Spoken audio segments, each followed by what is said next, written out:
এই জন্যে আমি বারবার আপনাদেরকে মনে করে একটা কথা, আমার জীবন থেকে উপলব্ধি করি একটা কথা, যে একমাত্র আল্লাহ ছাড়া এই পৃথিবীতে এবং পরকালে আমাদের আপন বলে কেউ নাই।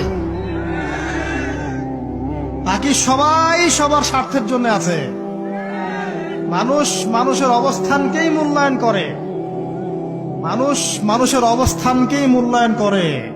আল্লাহ রাব্বুল আলামিন আপনার ভিতরটাকে ভালোবাসেন।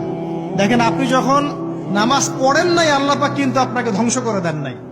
আল্লাহ পরম করুণাময় আপনাকে হেদায়েত দিয়ে নামাজি বানিয়ে দিয়েছেন। জীবনে অনেক পাপ করেছেন, ইনস্ট্যান্ট আল্লাহ পাক শাস্তি দিতে পারতেন, আল্লাহ পাক দেন নাই। আল্লাহ আপনাকে ভালোবাসেন, আল্লাহ আমাকে ভালোবাসেন।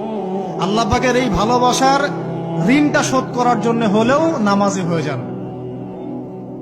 আল্লাহর পথে ফিরে আসেন, দিনের জন্য কিছু করেন, দিনের ফিকির করেন, পড়াশোনা করেন। প্রিয় ভাইরা, আল্লাহ পাক তৌফিক দান করুন।